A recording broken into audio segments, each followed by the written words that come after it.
حاضرین ذویل احتشام، اللہ تبارک و تعالی کا کروڑہ احسان، جس خداوند قدوس نے ہم سب کو آج کے اس عظیم الشان دن میں اپنے گھر میں آنے کی توفیق عطا فرمائی۔ آج کے خطبہ جمعۃ المبارک کا موضوع عظمت و رفعت قرآن کریم۔ جیسا کہ آپ کو معلوم ہے کہ کفار یورپین بے دین لوگ جو ہیں وہ نعوذ باللہ من ذالک قرآن کریم کی توہین کے مرتکب ہوئے ہیں۔ قرآن کریم کو انہوں نے سر عام سڑک پر جلا دیا ہے، جس کی وجہ سے ساری دنیا کے اہل ایمان پریشان ہیں، غمگین ہیں۔ تو اس حوالے سے چند ایک باتیں آپ کے سامنے عرض کی جائیں گی۔ مولا تعالی حق کہنے کی، سننے سمجھنے کی، عمل کرنے کی توفیق عطا فرمائے۔ یہ ذہن میں رہے، قرآن کریم جو ہے وہ ایک بحر ہے، سمندر ہے۔ قرآن کریم وہ سمندر، ایک پانی والا سمندر جو ہے وہ بہت سارے ملکوں تک اس کی رسائی نہیں ہے، بہت سارے ملکوں کو وہ لگتا بھی نہیں ہے، پھر بھی ان کا گزارا ہے۔ لیکن جس بندے کا تعلق اس بحر کے ساتھ نہیں ہے، بحر وحی الہی کے ساتھ، یعنی قرآن کریم کے ساتھ، وہاں آپ ان کے حالات دیکھ لیں، ان کا رہن سہن دیکھ لیں، جانوروں سے بھی بدتر ہے جی۔ اور جس بندے کا تعلق جتنا وحی کے ساتھ زیادہ مضبوط ہوگا، اسی قدر اس بندے میں اللہ تبارک و تعالی عقل و فہم کا نور پیدا فرماتا جائے گا۔ یہ جیسے آپ چائنا کو دیکھ لیں، وہ لوگ مسلمان نہیں ہیں، حکومت بھی انہی کی ہے، لیکن آپ دیکھتے ہیں کہ وہ کتے بھون کے کھا رہے ہیں، چوہے بھون کے کھا رہے ہیں، گند خرابہ کھا رہے ہیں۔ کیوں؟ جو دل رب تبارک و تعالی کی وحی کے نور سے خالی ہو، وہ پیٹ اسی لائق ہے کہ اس کے اندر کتے اور خنزیر جائیں۔ اور اسی طرح آپ نصرانیوں کو دیکھیں، یورپ کے لوگوں کو دیکھیں، ان کے ہاں ماں بہن کی غیرت نہیں پائی جاتی، ماں بہن کی غیرت نہیں ہے ان کے ہاں، بیوی کی غیرت نہیں ہے ان کے ہاں، یہاں تک کہ ان کے ہاں بچے جو پیدا ہو رہے ہیں وہ تقریباً سارے بغیر باپ کے پیدا ہو رہے ہیں، بغیر نکاح کے پیدا ہو رہے ہیں، بغیر نکاح کے بچے پیدا ہو رہے ہیں جی۔ وہ ایک کافر نے کہا تھا، انہی کا تھا، اس نے کہا 45 لاکھ ہماری آبادی ہے، ان میں 45 بچے بھی بمشکل حلال کے ہوں گے۔ 45 لاکھ میں 45 بچے بھی حلال کے نہ ملیں تو آپ اس سوسائٹی کو، معاشرے کو خود جج کر سکتے ہیں کہ وہ اخلاقی گراوٹ کی کس انتہا کو پہنچ چکا ہے۔ وہ اس کی بڑی وجہ یہی ہے کہ اللہ تبارک و تعالی کی وحی سے دور ہیں۔ وہ جو معاشرہ رب تبارک و تعالی کی وحی سے دور ہو نا، تو پھر وہاں اس طرح کے کام روزمرہ کا معمول بن جاتے ہیں، ٹھیک ہے نا جی۔ تو اللہ تبارک و تعالی نے جو قرآن کریم کو ایک سمندر بنایا ہے علوم اور معارف کا، رب تبارک و تعالی کی آخری وحی جس کا نام قرآن ہے جی، اس کے بعد تو اللہ تبارک و تعالی کی یوں یہ شرع آنی نہیں ہے قیامت تک قرآن کے بعد ہیں۔ تو پھر جس بندے جو بندہ چاہتا ہے دنیا کے اندر انسان بن کے رہے، اس کا تعلق رب تبارک و تعالی کی وحی کے ساتھ ہونا ضروری ہے جی۔ تو یہ ذہن میں رہے، اللہ تبارک و تعالی نے قرآن کریم میں ارشاد فرمایا، انا نحن نزلنا الذکر و انا لہ لحافظون، ہم نے قرآن کریم کو نازل کیا ہے اور ہم ہی اس کی حفاظت کرنے والے ہیں، قرآن کریم کی ہم ہی حفاظت کرنے والے ہیں۔ یہاں پر یہ بات بڑی قابل غور ہے کہ قرآن کریم رب تبارک و تعالی نے نازل کیا اور اس کی حفاظت کا ذمہ بھی رب تعالی نے لیا۔ بِمَسْتُحْفِظُوا مِن کتاب اللہ، پہلے جو لوگ تھے کتابیں رب نے عطا فرمائی اور وہ حوالے کی گئی ان اہل کتاب کے علماء کو کہ تم نے حفاظت کرنی ہے۔ اب مولویوں نے ان کتابوں میں رد بدل کر دی، ان میں تبدیلیاں کر دی، یہ واحد کلام رب تبارک و تعالیٰ کا قرآن کریم ہے جس کی حفاظت کا ذمہ بھی رب نے خود ہی لیا ہے. ہاں، اس کی حفاظت بھی رب تعالیٰ نے خود کرنی ہے. اور دیکھیں باقی جتنے بھی ہیں سارے وہ تو خادم ہیں قرآن کے. کسی نے قرآن کریم کی تفسیر کر دی، کسی نے تشریح کر دی، کسی نے قرآن کریم کا زبر زیر لگا دی، کسی نے جناب قرآن کریم کی کتابت کر دی، کسی نے کمپوزنگ کر دی، کسی نے طباعت کر دی، ہیں جی، کسی نے پریس لگا لیا تو قرآن چھاپ دیا، کسی نے اپنے ہاتھ سے لکھ دیا قرآن کریم. اس طرح کر کے یہ سارے کے سارے قرآن کے خادم ہیں. قرآن کی حفاظت کا ذمہ میرے خالق اور مالک نے لیا ہے.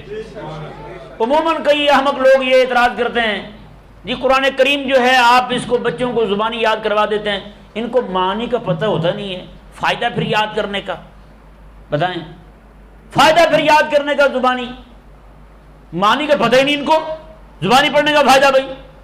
اصل میں ان کا مقصد یہ نہیں ہوتا کہ لوگوں میں قرآن کریم پڑھنے کا جو ہے نا وہ ترجمہ پڑھنے کا شوق پیدا ہو، نہیں، بلکہ جو زبانی یاد کر رہے ہیں نا ان کو روکنا مقصد ہوتا ہے ان کا. یہ ایسے پلیت ذہن کے ہوتے ہیں، وہ کہتے ہیں جی یہ معنی آتا نہیں پھر فائدہ پڑھنے کا چھوڑ دو پڑھنا بھی ہے نہیں. اب میں آپ کو ذرا بتاؤں کہ قرآن کریم کا صرف بغیر سمجھے صرف عبارت یاد کر لینا اس کی کتنی بڑی برکت ہے. آج بھی بہت سارے پوری دنیا کے اندر کافروں نے قرآن کریم کے اندر رد و بدل کی ہے، قرآن کریم کے نسخے چھاپے ہیں لاکھوں کی تعداد میں. ایک ہی دن کے اندر کویت کے اندر نسخے چھاپ کے جن میں تبدیلیاں تھیں وہ بیچے گئے.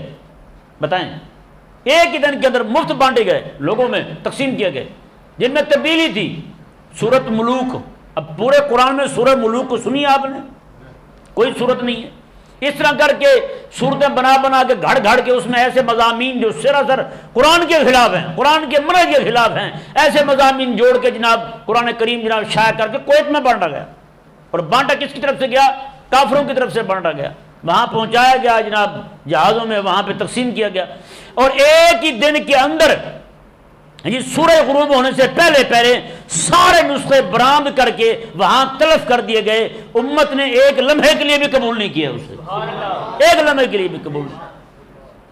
اب بتائیں پوری دنیا کے اندر اس وقت کافروں کے پاس قرآن کریم کے بارے میں لوگوں کو شکوک و شبہات میں مبتلا کرنے کے لیے کیا فورم ہے؟ انٹرنیٹ ہے نا. کیا ہے؟ انٹرنیٹ ہے. انٹرنیٹ پہ جناب وہ لکھ دیں گے ہاں جی قرآن کریم غلط سلط کر کے چھاپ دیں گے، انٹرنیٹ پہ شائع کر دیں گے. اب میں آپ کو بتاؤں اکیلا قرآن پاک کا ترجمہ پڑھے بغیر صرف قرآن پاک کو یاد کرنے والا بندہ جو ہے، اب ہمارے ہاں کو آ جائے ایسا نسخہ جناب دیکھیں جی یہ آج نسخہ آ گیا ہے قرآن کریم کا، اب بتائیں کیا ہم اس کا جواب دینے کے لیے مکے جائیں گے، وہاں سے حافظ لائیں گے؟ مدینے جائیں گے ہم، ہاں جی وہاں سے حافظ بھیجیں، یا کسی اور ملک جائیں گے سفر کریں گے جہاں پہ علیہ السلام کا غلبہ ہے؟ کبھی بھی ایسا نہیں ہوگا، کبھی بھی ایسا نہیں ہوگا. تو ہم اپنے محلے سے 15 سال کے بچے کو جو قرآن کا حافظ ہوگا، جو قرآن پاک کا حافظ ہوگا اسے پکڑیں گے. ہاں جی بیٹا آپ آئیں یہ قرآن پاک دیکھیں ذرا. وہ حافظ جو ہے زبانی پڑھتا جا رہا ہے قرآن پاک کو، خود ہی بتاتا جائے گا یہاں زبر زیر کی جگہ تبدیلی ہوئی ہے، یہاں پہ آیت کی جگہ تبدیلی ہوئی ہے. میں نے کہا ان کے پورے نظام کو 15 سال کا بچہ چیلنج کر سکتا ہے. کیسی باتیں کرتے ہیں. تو یہ کیا کہا اس نے؟ ایک بندہ تھا، امام اسماعیل حقی رحمہ اللہ نے یہ بات نقل کی ہے، کہتے ہیں کہ بندہ تھا کافر پادری تھا، ایک دم مسلمان ہو گیا. لوگوں نے پوچھا کہ تم مسلمان کیسے ہو گیا، تو پادری تھا. اس نے کہا بس کیا کروں، ایک دن دل میں خیال آیا میں نے تورات کے چند نسخے بڑے خوبصورت کر کے لکھے اپنے ہاتھ سے اور ان میں تبدیلی کر دی. خوبصورت غلاف سے لپیٹا، میں نے غلاف چڑھا دیا، اوپر بند کر دیا اسے. میں لے کے گیا پادریوں کے پاس، بڑے بڑے پادریوں کے پاس، ان کو دیا. انہوں نے دیکھا اور چوما، اپنے پاس رکھ لیا، مجھے انعام دیا، روانہ کر دیا. اس نے کہا اچھا. میں نے کہا یہ جھوٹے ہیں. اس نے کہا پھر میں نے 4 نسخے لکھے جناب، تورات کے لکھے، انجیل کے لکھے، یہودیوں کے پاس لے گیا ان کی کتاب، نصرانیوں کے پاس ان کی کتاب لے گیا. تو وہ کہنے لگا پادری پھر میں نے 4 نسخے قرآن کریم کے لکھے، اس میں نے تبدیلی کر دی، سورہ فاتحہ میں تبدیلی کر دی. اس نے کہا وہ میں لے کر گیا مسلمانوں کے مدرسے میں. ایک بچہ چھوٹا سا جو مجھے پہچانتا تھا کہ یہ پادری ہے، مجھے کہنے لگا تو کیسے آیا یہاں؟ میں نے کہا جی میں یہ قرآن پاک لکھ کے لایا ہوں اپنے ہاتھ سے. اس نے کہا پہلے مجھے دکھا, بعد میں اندر لے جانا. چھوٹا سا بچہ. اس نے کہا اس نے مجھ سے پکڑ لیا وہ قرآن پاک کا نسخہ, کہتے اس نے کھولا اور پہلے صفحے کو پڑھا. اس میں جب تبدیلی دیکھی نا, مجھے کہنے لگا تو نے خود لکھا ہے؟ میں نے کہا ہاں خود لکھا ہے. اس نے کہا غلطی تو نہیں کی؟ میں نے کہا نہیں غلطی میں نے نہیں کی اس میں.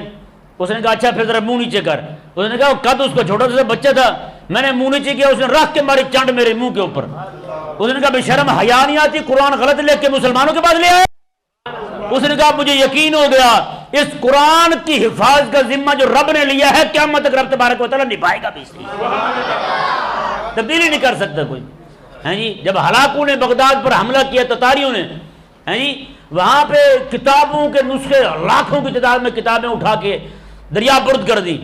ہاں جی کئی مہینے تک پانی اس کا سیاہ بہتا رہا, کئی مہینے تک, کئی ہفتوں تک پانی کالے رنگ کا بہتا رہا. اور وہی اس نے حافظ علماء ان کو شہید کر کے ان کے سروں کے مینار کھڑے کیے اس نے. ہیں جی اس طرح کر کے حافظ قرآن کے شہید ہوئے پڑے ہیں, علماء شہید ہوئے پڑے ہیں. وہ کہنے لگا وہاں کھڑا ہو کہ ہاں بھائی اب کوئی قرآن پڑھ کے دکھائے. 8 سال کا بچہ زخمی پڑا تھا, ان میں اپنے آپ کو سنبھالتا ہوا کھڑا ہوا. اس نے کہا ذلیل تو قرآن جلائے گا, ہمیں مارے گا, کیا کرے گا؟ رب تبارک و تعالی نے قرآن کی حفاظت کا ذمہ لیا ہے. پوری دنیا سے قرآن کے نسخے اٹھا کے تم شہید بھی کر دو, پوری دنیا سے حافظوں کو شہید بھی کر دو. میرے رب نے قرآن کا ذمہ لیا ہے, قیامت تک حضور پر نازل ہونے والا قرآن پڑھا ہی جاتا رہے گا. یہ ان کافروں کو بھول ہے, یہ سمجھتے ہیں کتاب ہے. نہیں نہیں, یہ بلکہ میرے آقا علیہ السلام کا معجزہ ہے. تو معجزے کو کیسے دبا سکتے ہیں, معجزے کو کیسے ختم کر سکتے ہیں؟ کبھی بھی نہیں ہو سکتا. آج انگریز نا کمینہ, وہ یہ کہتا ہے جی آج کا دور جو ہے یہ لاجیکل پوزیٹیوٹی ہے جی, پوزیٹیوٹی ازم کا دور ہے, منطق کا دور ہے. منطق سے ثابت کریں کیا ہے اور کیوں ہے. ہاں جی منطق سے ثابت کریں. ہاں جی جو ایسی باتیں کرے کہ جناب یہ لوجک کا دور ہے, یہ لوجک کی صدی ہے, ہم ان سے پوچھتے ہیں یہ کتاب قرآن کو جلانا یہ تو تمہاری شکست کا اعلان کر رہا ہے. ہیں تمہارے پاس آج ہمارے دور کے بھی لبرل بے دین کھڑے ہو کے کہتے ہیں جی انگریز پڑھ پڑھ کے کہاں پہنچ گیا, انگریز قرآن پڑھ کے پہنچ گیا, ترقی کر گیا. میں ان سے پوچھتا ہوں نامرادو, اور ذرا بتاؤ تو صحیح, جس قرآن کو پڑھ کے اس ذلیل نے ترقی کی تھی اسی قرآن کو جلانے کے لیے جج فیصلہ دیتا؟ ڈوب کر مرتے ایسی باتیں کرتے ہوئے. اور بتائیں نا یار, پورا یورپ متفق ہے نا قرآن کی توہین پر. ہیں ان کا ایک فلپ نام کا پادری ہے ذلیل, اس نے 8 جلدوں میں کتاب لکھی ہے اسلام کے خلاف, اسلام کے خلاف کتاب لکھی ہے. اور میں یہاں پہ ان سے بھی پوچھتا ہوں جو کہتے ہیں جی ذرا کول مائنڈ ہو جائیں تاکہ کافر جو ہے ہمارے حسن اخلاق سے متاثر ہو جائے. میں نے کہا یہ کول مائنڈ کس بات پہ ہونا ہے؟ کہتے ہیں جی دین کے معاملے میں, یعنی تمہارے دین کی توہین کرے تم کول مائنڈ ہو جاؤ. ہیں نہیں جی میں تو کچھ نہیں کرتا, میں کسی کو کچھ نہیں کہتا جی, دین کی بات آئے. ہیں جب اپنی دم پہ پاؤں آئے تو پھر ان کی باتیں کھل جائیں, منہ سے رالیں ٹپکنے لگے, جھاگ بہنے لگے, پھر انہیں کچھ سمجھ نہ آئے کہ ہمارے ساتھ کیا بنا ہے یا نہیں. سمجھ آ رہا ہے مسئلہ نہیں آ رہا؟ آپ ان حکمرانوں کو دیکھ لیں, جب بات آتی ہے دین کی غیرت کی تو سارے دم دبا کے بھاگ جاتے ہیں, کوئی بھی نہیں بولتا ہے. جب بات آئے ان کی اپنی 4 سیٹوں کی تو پھر کیا حال کرتے ہیں مسلمانوں کا. ہیں پھر لڑکیاں بھی نچا دیتے ہیں, مائیں بہنیں بھی نچا دیتے ہیں. انہوں نے کہا سارے نچو بھی ہے تسی. وہاں کیا جواب ہے ان کے پاس یار؟ یعنی اپنی بات آئے تب یہ کول مائنڈ نہیں ہے, جب بات آئے خدا رسول کی پھر یہ ٹھنڈے دماغ کے ہو جاتے ہیں. یہ ٹھنڈا دماغ کہیں گے یا غیرت سے خالی کہیں گے؟ بتائیں نا بھائی. تو ایسے لوگ جو ہیں جو کہتے ہیں نعوذ باللہ من ذالک ہم جو ہے وہ ٹھنڈے دماغ کے ہو جائیں تاکہ کافر ہمارے اخلاق سے متاثر ہو جائے. بھائی باقی چیزیں تھوڑی پڑی ہیں تمہارے پاس اخلاق دکھانے کے لیے, ضرور تم نے دینی معاملات کے اندر جہاں غیرت دکھانی ہے اور وہاں ٹھنڈے ہو رہے ہو تم. اور کون سے دماغ خراب ہے تمہارا, کیسی باتیں کرتے ہو؟ اب دیکھیں وہ فلپ جو ہے وہ ذلیل, اس نے 8 جلدیں لکھی اسلام کے خلاف. اس کے اندر وہ لکھتا ہے 30 جلد کے اندر نعوذ باللہ من ذالک, وہ کہتا ہے کہ یہ اسلام جو ہے نا اسلام, اس نے کہا یہ دین تہذیب کے ساتھ جوڑ ہی نہیں کھاتا. اس نے کہا یہ بے دینوں کا, یہ بے تہذیبوں کا, یہ جنگلیوں کا, اس طرح کے لوگوں کا دین ہو سکتا ہے جو اجڑ قسم کے لوگ ہوں, لڑاکے قسم کے لوگ ہوں, یہ ان کا دین ہے. اور اس نے خود کہا, ذلیل نے کہا کہ جیسے جیسے لوگوں میں شعور آتا جائے گا ویسے ویسے لوگ دین کو چھوڑتے جائیں گے. بتائیں یہ دین اسلام کو چھوڑتے جائیں گے. اس نے کہا پوری دنیا کے ساتھ ہم آہنگی رکھنے والا کوئی دین ہے تو وہ نصرانیت کا دین ہے. بتائیں یہ اس دلیل نے کہا ہے. اور ہمارے دور کے اور ان کے پارلیمنٹ کے اندر ایک ان کے رکن پارلیمنٹ نے کھڑے ہو کر قرآن پاک کو اس طرح اوپر اٹھا کے کہا تھا. اس نے کہا تھا جب تک قرآن دنیا میں موجود ہے دنیا میں امن نہیں ہو سکتا. بتائیں کتنے کول مائنڈ ہوں گے آپ, کتنے ٹھنڈے دماغ والے ہوں گے آپ ہیں. نہ آپ کا دین بچے, نہ تہذیب بچے, نہ قرآن بچے, نہ شریعت بچے, نہ خدا رسول کی عزت محفوظ ہو, اور آپ کہیں کہ جناب بڑے ٹھنڈے دماغ کے ہو رہے ہیں. یہ آپ غیرت سے آری ہو رہے ہیں, آپ کو سمجھ نہیں ہے. اور یہ حقیقت والی بات ہے. ایسے لوگ جو اب بھی یورپ کے ایک قصیدہ خان ہیں, انہی کو کہتے ہیں جو قرآن پڑھ کے, وہ ایک ذلیل گزرا یہاں پہ عنایت اللہ مشرقی نام کا, وہ کہتا ہے جی قرآن کو تو حقیقت میں پڑھا ہی انگریز نے ہے, اسی نے سمجھا قرآن کو. کہتا ہے اور حقیقت میں نماز یہ نہیں ہے جو مولوی پڑھتے ہیں, اللہ اکبر رکوع سجدہ یہ نماز. اس نے کہا نا یہ نماز نہیں ہے اصل میں. اس نے کہا حقیقت میں نماز جو ہے نا, اصل نماز وہ یہ ہے ہوائی جہاز بنانا, بڑی بڑی بلڈنگیں بنانا, موٹر سائیکل بنانا, سائیکل بنانا, یہ والی چیزیں بنانا ہیں جی, یہ اصل نماز یہ ہے. اندازہ لگائیں. عنایت اللہ مشرقی نام کا بے دین گزرا ہے, آپ اس کے ذرا پڑھ کے دیکھیں, اس نے تفسیر لکھی ہے قرآن کی, اور اسی میں لکھتا ہے یہ کہتے ہیں یہ اصل نماز ہے یہی. انہوں نے کہا مسلمانوں نے کیا کیا ہے؟ میں نے کہا یہ تو ہوتی اسلام کی حکومت ہیں, بیٹھے ہوتے حضرت عمر رضی اللہ تعالیٰ, پھر تجھے بتاتے کہ اصل نماز ہے کیا چیز ہیں, تجھے کیا پتا. نعوذ باللہ من ذالک. تو پیارے محترم بھائیوں, انہی کے یورپ کے اندر ایک بندہ ولیم نام کا ایک بندہ, اس نے اسلام قبول کیا. وہ مراکش کے دورے پر تھا, وہاں اس نے دیکھا اہل اسلام کو, اللہ تبارک و تعالی نے اسے اسلام کی دولت دے دی, اسلام کی دولت سے مالا مال ہوا. وہیں سے پڑھ کر آ کے یورپ کے اندر سب سے پہلا بندہ مسلمان ہوا, سب سے پہلا بندہ جس نے اپنا آ کر لندن کے اندر اس نے اپنا اسلامک سینٹر قائم کیا ہیں, اور 600 انگریز اس کے ہاتھ پر مسلمان ہوئے. 600 انگریز. آج تو کہتے ہیں نا جی او جی ٹھنڈے ہو جاؤ, انگریز کو اپنے حسن خلق سے متاثر کرو. اس نے تو وہاں تلوار بھی نہیں اٹھائی تھی, پستول کی بات بھی نہیں کی تھی, صرف اپنی نمازیں پڑھتا, روزے رکھتا, عبادات بجا لاتا تھا بس, اور کچھ بھی نہیں کرتا تھا. لیکن انہوں نے کیا کیا, اس کو اتنا تنگ کیا کہ وہاں پہ رہنے پہ مجبور کر دیا, نکلنے پہ مجبور کر دیا. وہاں سے بیچارہ نکل گیا, وہاں سے پھر ترکی آ گیا, ترکی رہا, یہاں سے ترکی سے پھر واپس گیا. وہاں جا کر اس بندے نے اپنا نام بدلا. آج بھی آپ اس کا نام, بعد اس نے اپنا نام عبداللہ رکھا تھا, اس کا نام 3 بار اس نے نام بدلا جی. وہاں بھی پتہ چل گیا انہیں کہ یہ وہی بندہ ہے جی. پھر انہوں نے کہا عبداللہ اور ولیم اس نام کا بندہ جہاں بھی ملے اسے گرفتار کر لیجیے. کسی اور جگہ چلا گیا, پھر اس نے اپنا نام بدل لیا. 3 بار اس نے اپنا اسلامی نام بدلا. یار یہ ہمیں بتاتے ہیں, اور دیکھیں جی وہ کافر تو بڑے خیر خواہ ہیں ہمارے.